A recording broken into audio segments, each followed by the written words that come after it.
Hello students, कैसे हैं आप सब।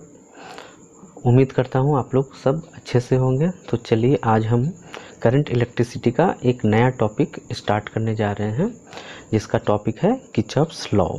किर्चॉफ्स लॉ इलेक्ट्रिकल नेटवर्क के लिए यूज़ होता है। इसमें दो लॉज है। पहला है किर्चॉफ्स करंट लॉ या जंक्शन लॉ, इसे किर्चॉफ्स का फर्स्ट लॉ भी बोलते हैं, और दूसरा जो लॉ है उसे किर्चॉफ्स सेकेंड लॉ या किर्चॉफ्स वोल्टेज लॉ या लूप लॉ भी बोलते हैं, और शॉर्ट में इसे KVL पढ़ा जाता है। तो आइए सबसे पहले हम डिस्कस करते हैं Kirchhoff's first law. Kirchhoff's first law किसी भी इलेक्ट्रिकल सर्किट में करंट्स के लॉ के बारे में बताता है। इसमें यह बताया जाता है कि किर्चॉफ्स अकॉर्डिंग टू किर्चॉफ्स किसी भी इलेक्ट्रिकल सर्किट के किसी भी पॉइंट या जंक्शन पर sum of all the incoming currents और sum of all the outgoing currents leaving that point और जंक्शन ये आपस में बराबर होते हैं। अब ये जंक्शन या पॉइंट क्या होते हैं, तो जैसा कि आप डायग्राम में देख पा रहे हैं, R1, R2, R3, R4 और R5 ये 5 रेजिस्टेंसेस हैं, या कोई भी इलेक्ट्रिकल कंपोनेंट्स हो सकते हैं जिनसे इलेक्ट्रिकल सर्किट बनता है। और इनका मीटिंग पॉइंट एक कॉमन पॉइंट O से जुड़ा हुआ है, जहाँ पर सारे के सारे करंट्स या तो एंटर कर रहे हैं या फिर इससे लीव कर रहे हैं। So this point O is called junction और पॉइंट। तो इस पॉइंट O पर हम KCL लॉ को अप्लाई करते हैं। तो इस KCL लॉ के हिसाब से जो sum of all the incoming current है वो sum of all the outgoing current के बराबर होता है। तो इनकमिंग करंट्स को अगर हम लिखेंगे, इनकमिंग करेंट्स, इसका अगर हम सम लेंगे तो आप देख पा रहे हैं I1, I2 और यहाँ पर I5, ये तीनों इस पर एंटर कर रहे हैं। तो हम लिखेंगे I1 plus I2 and plus I5 and sum of all outgoing currents को अगर हम लिखेंगे तो यहाँ हम देख पा रहे हैं आउटगोइंग करंट में I3 और I4 है।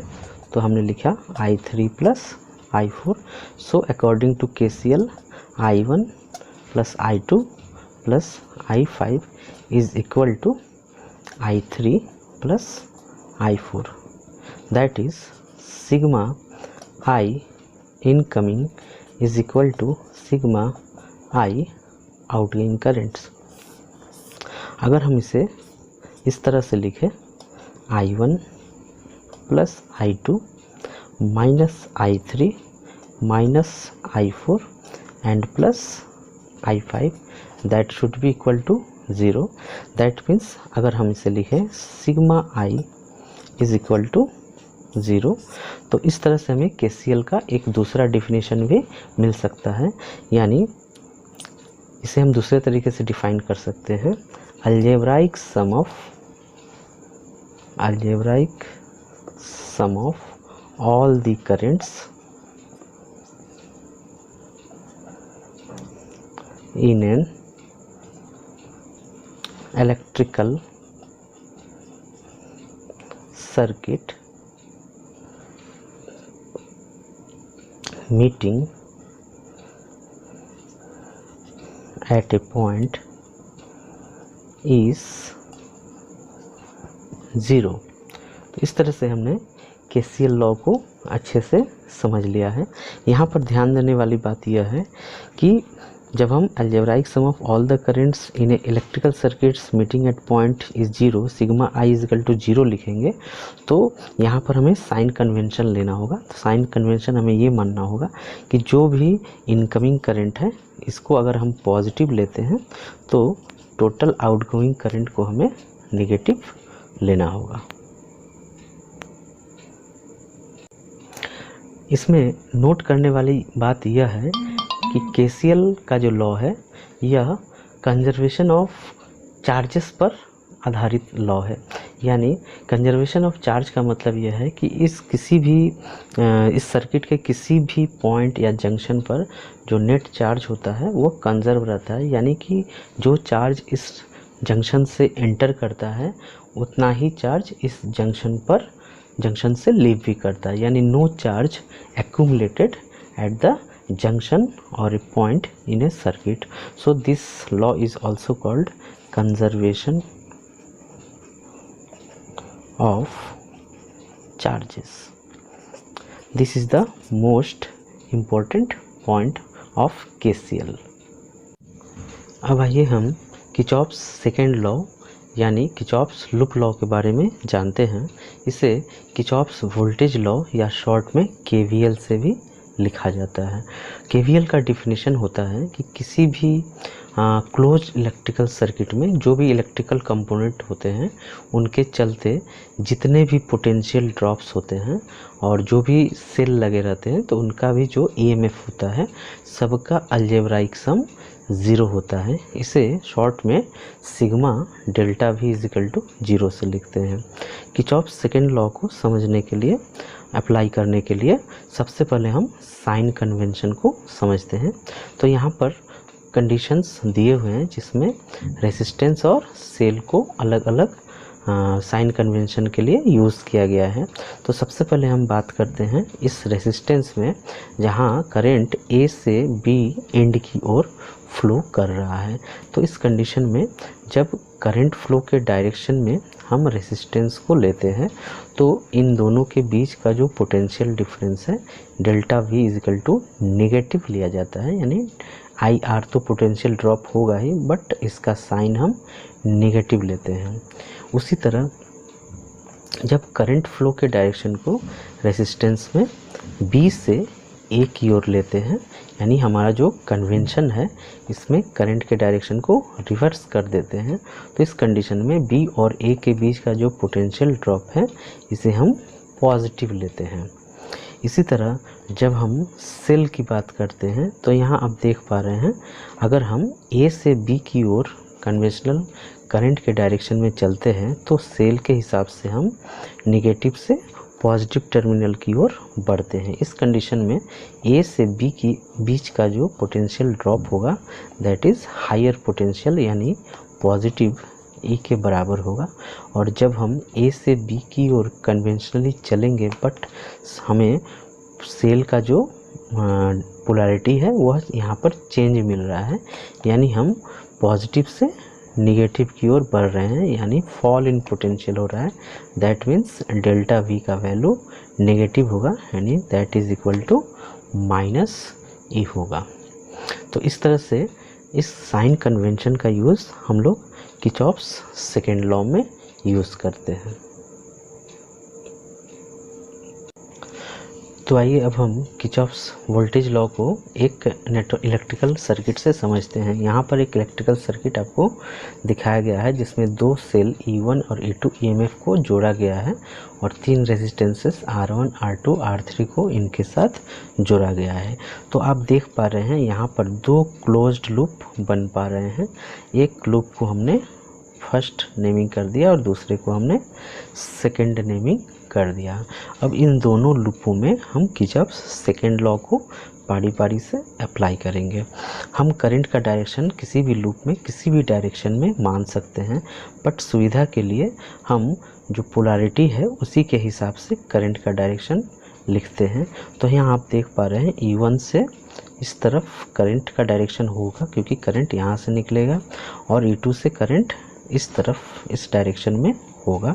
तो हमने मान लिया कन्वेंशनल जो करंट का डायरेक्शन है इस तरह से क्लॉकवाइज होगा I1 और यहाँ पर एंटी क्लॉकवाइज हो जाएगा दैट इज़ I2। अब हमें I1 और I2 के टर्म्स में KVL को लिखना है। तो सबसे पहले हम लिखते हैं KVL in loop first. Loop first में हम KVL लिखेंगे तो साइन कन्वेंशन का यूज़ करते हुए आप देख पा रहे हैं सेल से हम निगेटिव से पॉजिटिव टर्मिनल की ओर बढ़ रहे हैं। तो यहाँ पर पोटेंशियल हाई होगा that is rise in potential और इसे हम लिखेंगे +E1 और फिर यहाँ से हम देख पा रहे हैं R1 पर पोटेंशियल जो है वो फॉल हो रहा है that is -I1 into R1 potential drop होगा और नेगेटिव हो जाएगा।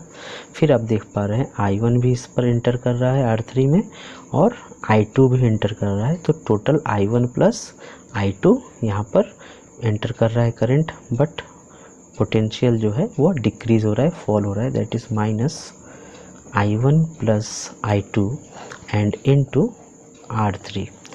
अब हम देख पा रहे हैं इस लूप में कोई भी इलेक्ट्रिकल कंपोनेंट बचा हुआ नहीं है जिसके अक्रॉस हम EMF लेंगे। तो अब इनका जो टोटल अलजेब्राइक सम है इसे हम 0 कर देते हैं और अब हम इसे सजा कर लिख देते हैं। तो हमें मिलता है I1 R1 plus I1 plus I2 into R3 is equal to E1।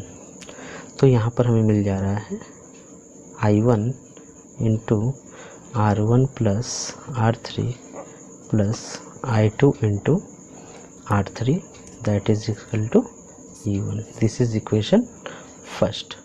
इसी तरह हम KVL इन लूप 2 में भी अप्लाई कर सकते हैं। अब आप देखिए लूप 2 में हमने करंट के डायरेक्शन को अपोजिट माना है, तो हमें इसी डायरेक्शन में साइन कन्वेंशन को यूज़ करना होगा।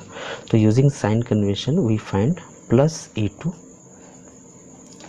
And positive to negative, then minus I2 into R2, again positive to negative, that is fall in potential, that is minus I1 plus I2 and into R3। अब यहाँ पर कोई भी other component नहीं है, तो that should be equal to 0। So by arranging we can write I2 R2 plus I1 plus I2 into R3 is equal to E2, and finally we can write I1 R3 plus I2 into R2 plus R3, that should be equal to E2, and this is equation 2। इस तरह से हमें KVL apply करना किसी भी electrical network में हमने सीख लिया है। यहाँ पर नोट करने वाली बात यह है कि KVL जो है वो कंजर्वेशन ऑफ एनर्जी पर आधारित लॉ है। कंजर्वेशन ऑफ एनर्जी यानी energy can neither be created nor be destroyed, the total energy remains constant. तो किसी भी क्लोज सर्किट में जो चार्जेस फ्लो करते हैं वो किसी इलेक्ट्रोस्टैटिक फोर्स के अंडर में ही फ्लो करते हैं, और इलेक्ट्रोस्टैटिक फोर्स के चलते जो वर्क डन होता है किसी भी क्लोज्ड लूप में वो ऑलवेज कंजर्वेटिव होता है। इसलिए कंजर्वेटिव फोर्सेस के चलते जो वर्क डन होता है वह जीरो होता है। तो जब वर्क डन जीरो हो जाएगा तो इस सिस्टम का जो चेंज इन एनर्जी है, जितने भी चार्जेस हैं उनके change in energy always zero होगी, यानी उनकी जो एनर्जी होगी वह ऑलवेज कंजर्व्ड रहेगी। तो इस तरह से हमने KVL के नियम को अच्छी तरह से जान लिया है। उम्मीद है आप लोगों को अच्छे से समझ में आ गया होगा। तो यहाँ हम KCL और KVL के कुछ डिफरेंसेस को डिस्कस करते हैं। तो सबसे पहले KCL और KVL में हम सबसे जो कॉमन चीज़ है वो है कि sigma I is equal to 0 KCL के लिए होता है, जैसा कि आप पढ़ चुके हैं, और KVL के लिए सिग्मा डेल्टा V यानी sum of all the potential differences equal to 0। दूसरा इसमें जो डिफरेंस है वो KCL based on conservation of charge पर है और KVL जो है कंजर्वेशन ऑफ एनर्जी पर आधारित है। तीसरा जो डिफरेंस है वो ये है कि KCL को क्लोज या ओपन दोनों तरह के सर्किट में अप्लाई किया जा सकता है, लेकिन KVL को सिर्फ और सिर्फ क्लोज्ड सर्किट में ही अप्लाई किया जा सकता है। और जो फोर्थ डिफरेंस है वो ये है कि KCL को हम जंक्शन लॉ भी पढ़ते हैं और KVL को हम मेश लॉ या फिर लूप लॉ भी पढ़ते हैं। तो इस तरह से हमने KCL और KVL दोनों को अच्छी तरह से समझ लिया है। उम्मीद है यह आप लोगों को बहुत अच्छा लगा होगा।